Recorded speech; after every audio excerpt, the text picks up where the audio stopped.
The first thing she said to him was not hello. It was not good morning, even though it was barely past 8 and the sun had only just cleared the tops of the oak trees along the far edge of Millbrook Commons. It was not a nod, not a wave, not the particular blank look neighbors give each other when they share a parking lot and nothing else. It was not silence, which at least has the decency to leave a person intact. What Renee Caldwell said, loudly, in the middle of the property management office lobby where 3 other people were waiting and the receptionist had frozen mid-keystroke, was this: "You mop floors for a living. What exactly makes you think they're going to give you an apartment in this complex?" The man she said it to was named Darius Webb. He was 34 years old.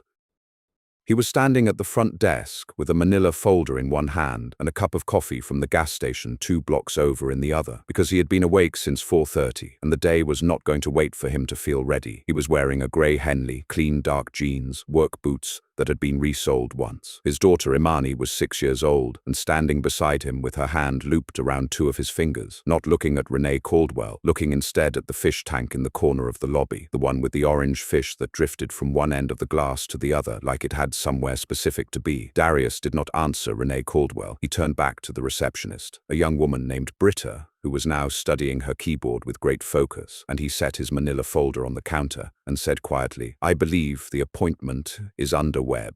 Renee made a sound that was not quite a laugh. She said, loud enough for everyone to hear, "I've been on the wait list for 7 months. 7 months? And they're going to process him first?" Darius picked up his daughter, settled her on his hip, and waited. Britta began typing. The orange fish drifted to the left, and somewhere in a parking lot 3 blocks away, the kind you would not look at twice, a white panel van with a government plate and an antenna that was a few inches too tall, sat with its engine running. If you've ever watched someone hold their dignity like it's the only thing in the room they fully own, drop your city in the comments below. We want to know where you're watching from, and if this is your first time here, subscribe and hit the bell so you don't miss what's coming. Because what Renee Caldwell did not know, what nobody in that lobby knew except for the receptionist, who had been quietly told 2 weeks prior, was that Darius Webb had not come to that office to apply for an apartment.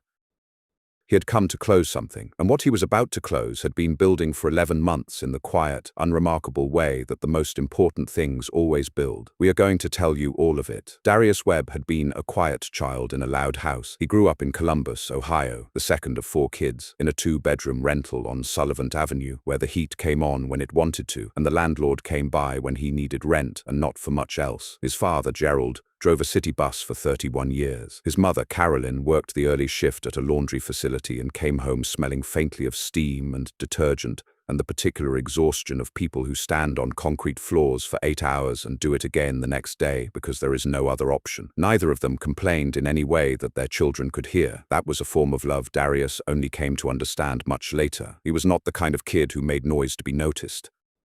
He was the kind who watched, who noticed, without being asked to notice, that the dryer on the 2nd floor of his building vented directly into the hallway because the exterior duct had never been properly installed, who noticed that the back stairwell's fluorescent light flickered for 3 weeks before anyone changed the bulb, and that his neighbor, Mrs. Ferris, who was 71 and had bad knees, counted each step by sound because she could not see them clearly. He changed the bulb himself on a Tuesday afternoon when he was 13. He did not tell anyone. He just changed it. He went to Columbus State for 2 years, studying building systems technology, and then ran out of money in a way that happens fast and feels slow while it's happening.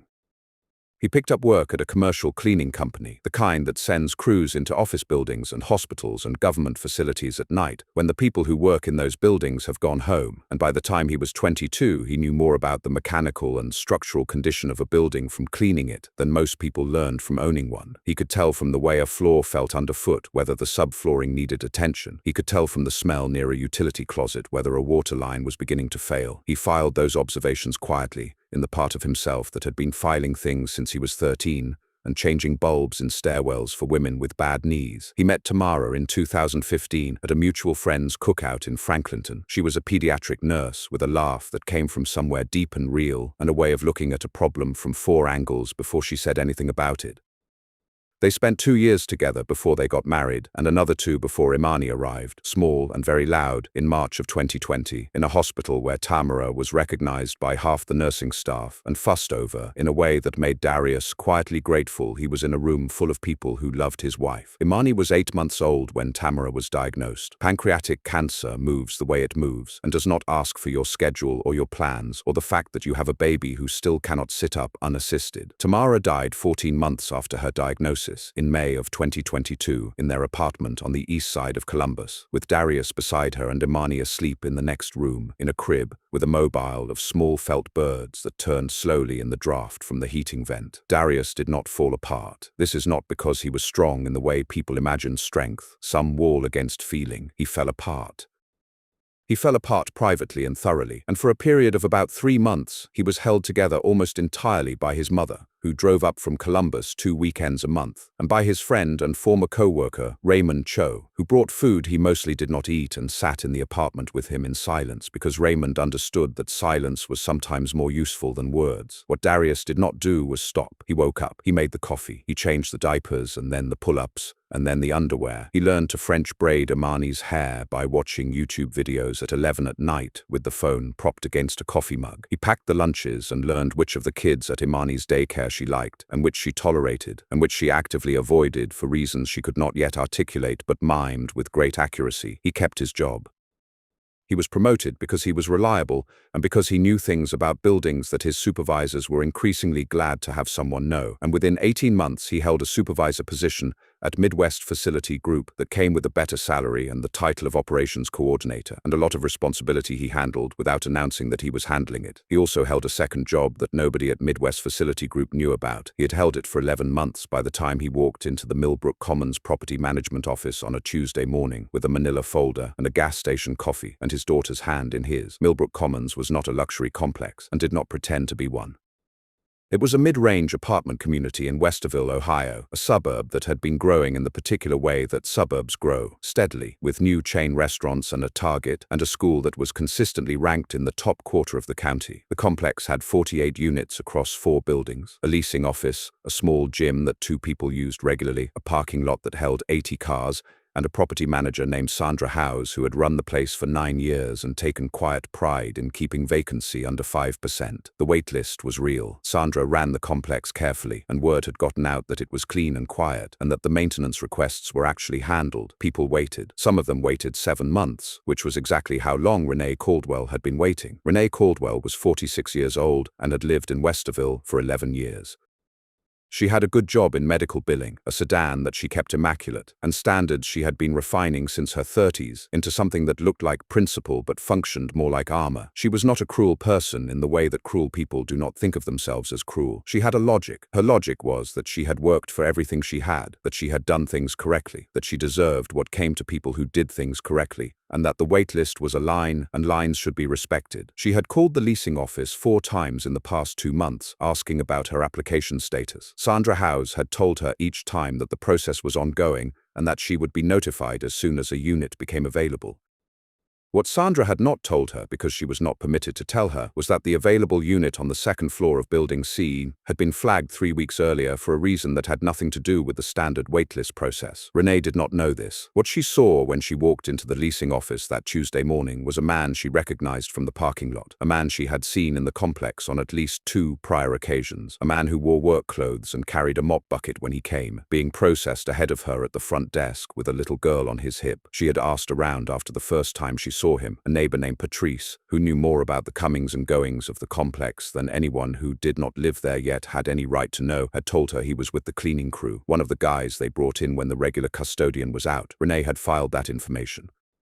The first time she spoke to him, about 3 weeks before the Tuesday in the leasing office, she had been coming out of the laundry room with a basket, and he had been in the hallway with a cart, and she had said, with a specific kind of pleasantness that was also a specific kind of dismissal, "You're not supposed to use the main elevator when you're on the clock," and he had looked at her for a moment and then said only, "I appreciate that," and continued down the hall. She had not liked the way he said it. It was not the response she had been structuring herself to receive. The second time was 2 days later. He was in the parking lot with his daughter, loading groceries into a car that was older than she would have considered appropriate for the complex. She had watched from her windshield long enough to confirm that the car had a parking pass that was not from any of the units she knew to be occupied by someone who worked there. She had gone to Sandra Howe's about it.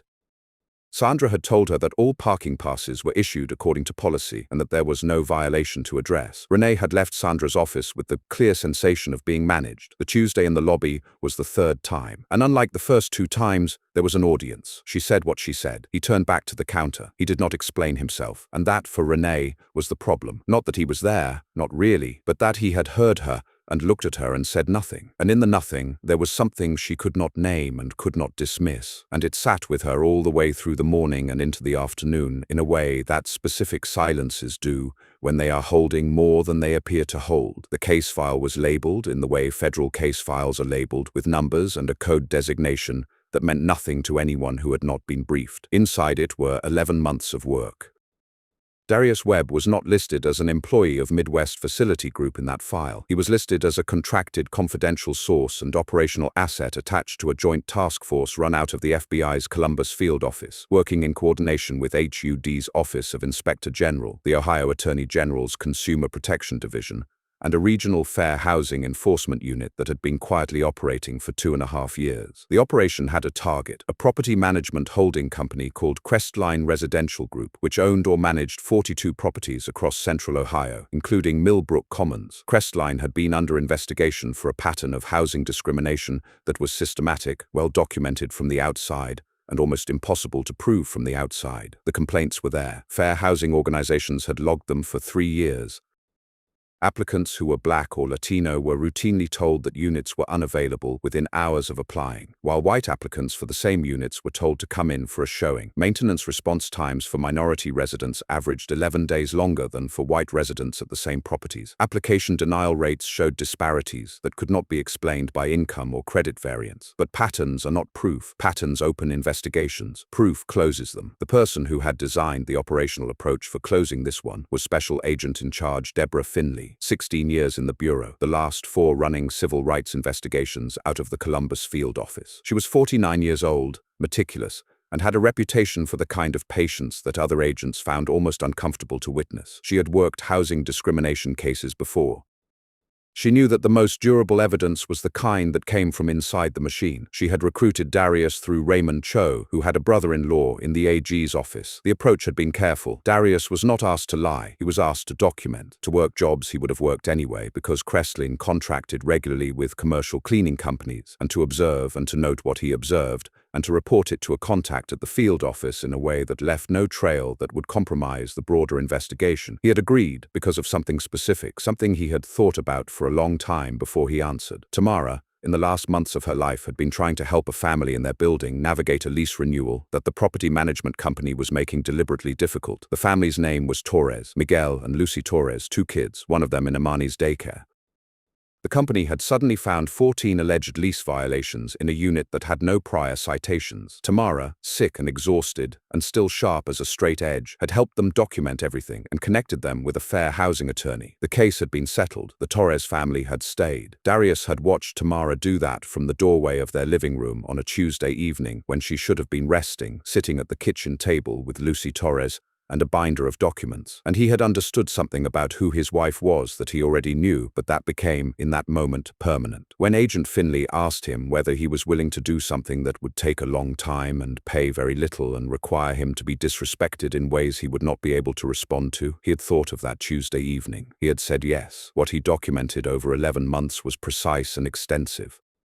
Unit availability records that did not match what applicants were told, maintenance logs showing differential response times sorted in ways that could only be explained by something other than scheduling, internal communications he had photographed carefully and legally during cleaning shifts in management offices after hours, a leasing manager named Brian Poole who had been observed coaching office staff on how to word rejection letters in ways that did not reference the applicant's race but that corresponded with a consistent pattern tied entirely to it. The manila folder Darius Darius carried into the leasing office that Tuesday morning contained one document, the final notice of his approved application for the unit in Building C. The unit had been designated by the task force as the location from which the final phase of the investigation's documentation would be completed because it had a line of sight to the property management office and its parking lot, and because putting Darius there as a resident with a signed lease closed a loop that had been building for 11 months. He was not there to apply, he was there to sign, and Sandra Howes, who had been briefed, who had cooperated fully with the investigation for 4 months, who had her own reasons for wanting this over, had scheduled the signing for that Tuesday morning, knowing that Renee Caldwell had called the office at 8:45 the night before to ask, again, about her status. None of that was Renee's fault, but it was the situation she walked into. Britta processed the paperwork in 11 minutes. She was good at her job, and she did it without commentary, sliding documents across the counter in the correct order, indicating the signature lines, reviewing the move-in checklist with the practiced efficiency of someone who had done this hundreds of times. Imani sat on the edge of the counter and looked at the fish tank and asked, at one point, why the orange fish kept going to the same side. Because it's looking for something, Darius told her. What? He held the pen over the last signature line. Another fish, maybe. Imani considered this with the gravity that 6-year-olds bring to matters of genuine importance. That's sad, she said. Darius signed. Britta handed him a key card and 2 physical keys on a plain ring and a move-in packet in a manila envelope. He tucked them into his folder and lifted Imani off the counter and turned toward the door. Renee was still seated in the waiting area. She had been sitting with a kind of rigid patience that was also a kind of fury, and when Darius turned, she looked at him the way people look when they are preparing a second thing to say. He looked at her once, not long, not with anything that could be named as anger or satisfaction or judgment. Just looked, the way you look at a person when you are acknowledging that they are present in the world. Then he carried his daughter out into the morning and walked to his car and buckled her in and drove 3 blocks to the parking lot where the white panel van was parked with its engine running. Agent Deborah Finley was in the passenger seat. She was a compact woman with close-cropped natural hair and reading glasses on a chain around her neck, and the particular stillness of someone who had been waiting for a long time and was very good at it. She looked at him when he pulled up beside the van. He lowered his window. She lowered hers. Everything go through? She asked. Yes, he said.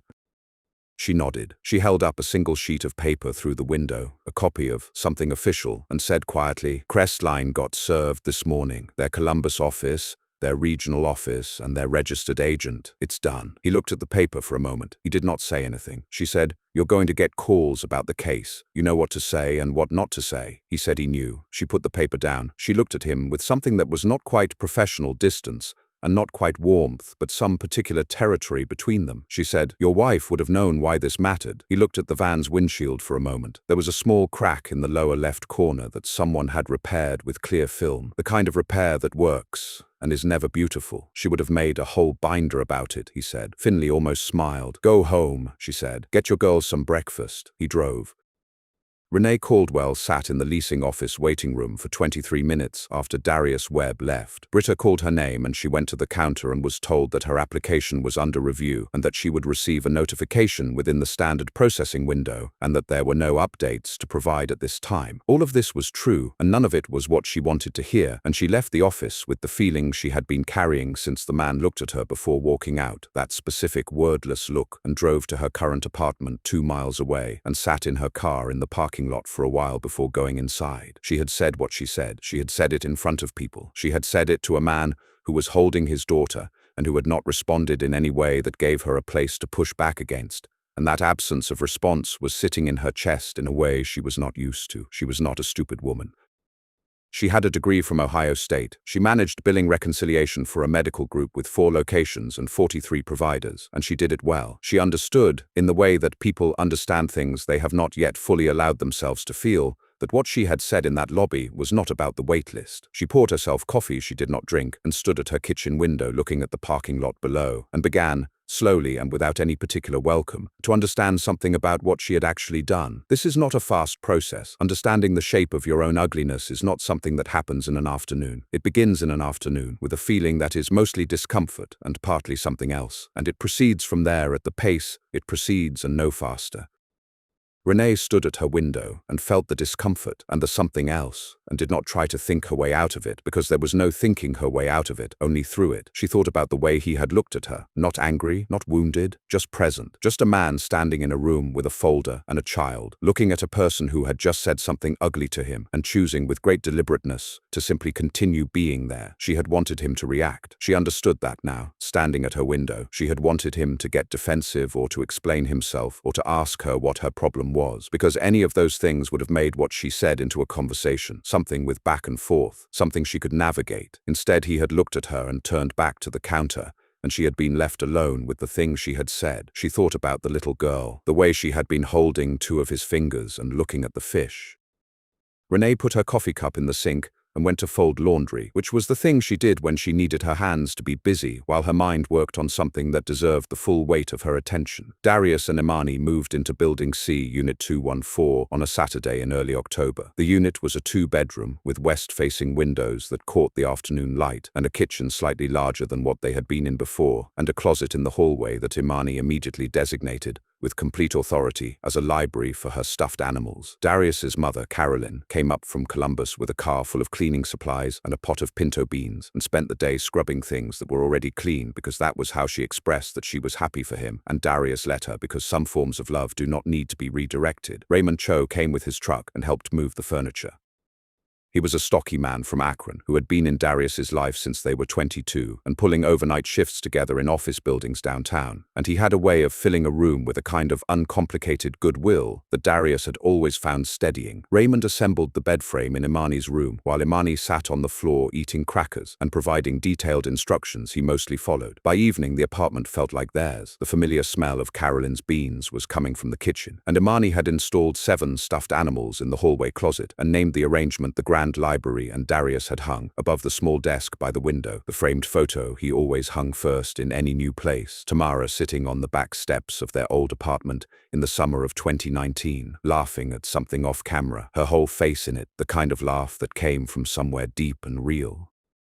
He stood in the hallway outside the closet and looked at the photo from there. Imani came and stood beside him. She put her hand in his. She said, "We should tell Mommy we moved." He said, "I think she already knows." Imani looked at the photo. "Is she happy about it?" He looked at the photo too. "Very," he said. Later that night, after Imani was asleep and the apartment was quiet, he sat at the desk and opened his laptop and spent an hour going through documents that had nothing to do with Crestline and everything to do with a certification he had been completing slowly over the past 2 years through an online program run by the Ohio Real Estate Commission. He was 3 weeks from his final exam. The certification was for property management. He had not told anyone about it except Finley, who had asked, during one of their early meetings, what he was hoping to do after. He had told her he was hoping to run buildings, good ones, the kind where the lights worked in the stairwells.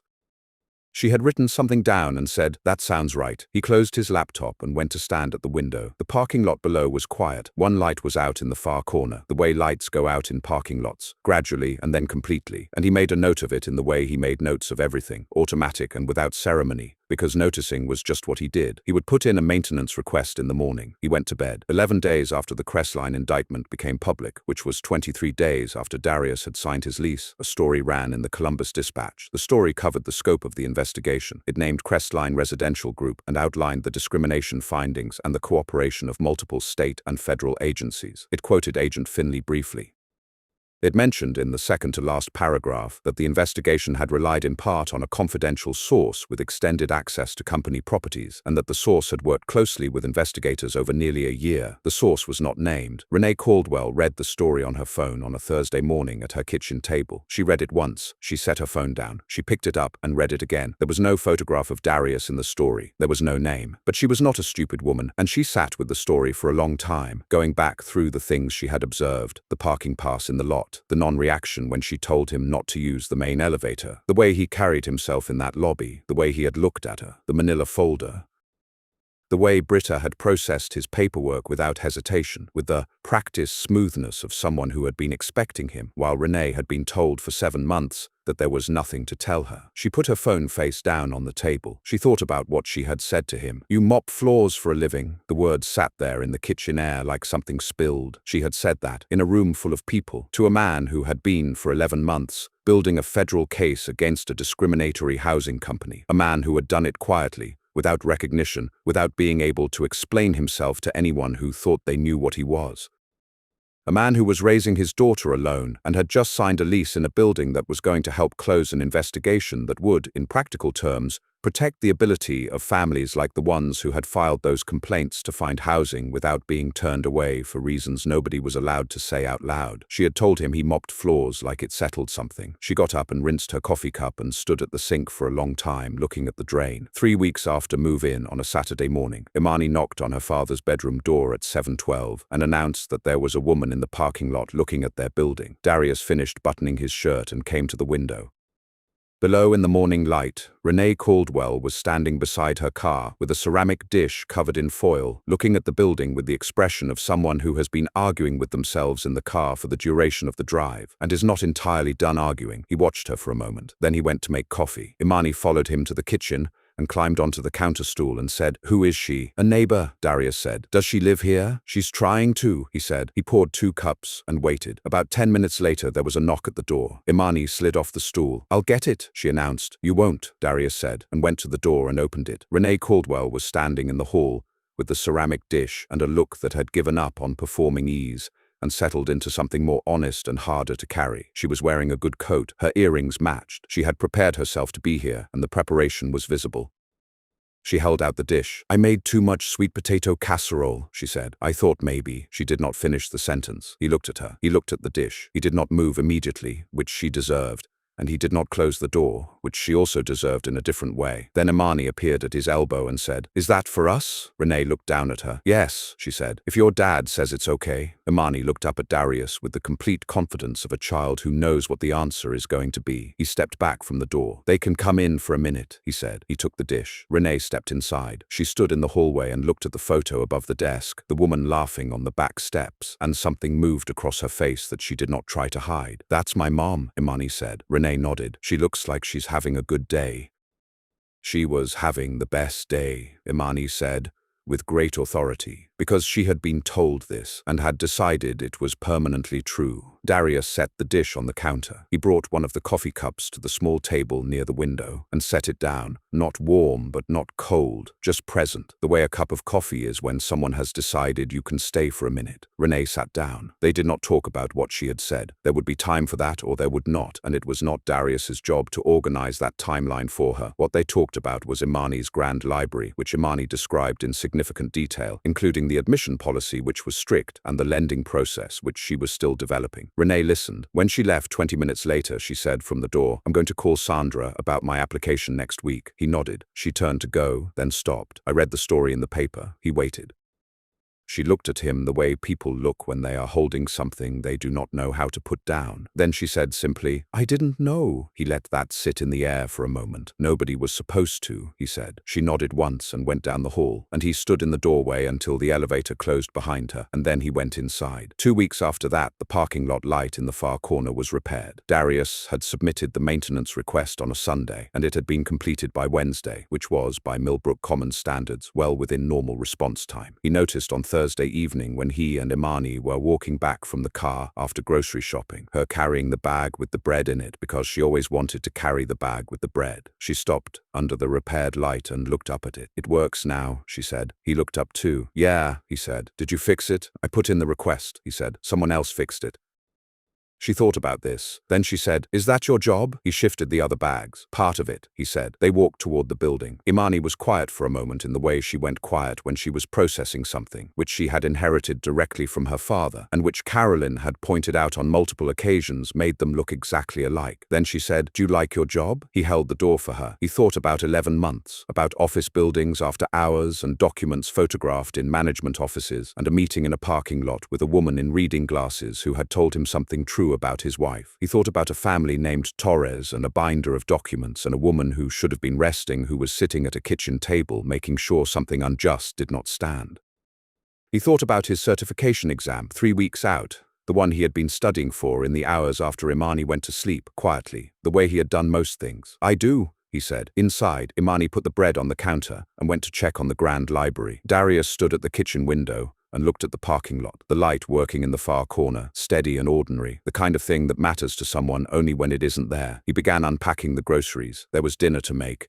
There was an exam to study for. There was a drawer in the hallway that stuck in the humidity and needed a plane taken to it, which was a small job and could wait until the weekend. There was a photo on the wall of a woman laughing on a summer afternoon, and a child in a hallway closet naming her stuffed animals with the authority of someone who understands that naming things is how you take care of them. The light in the parking lot held. He kept going.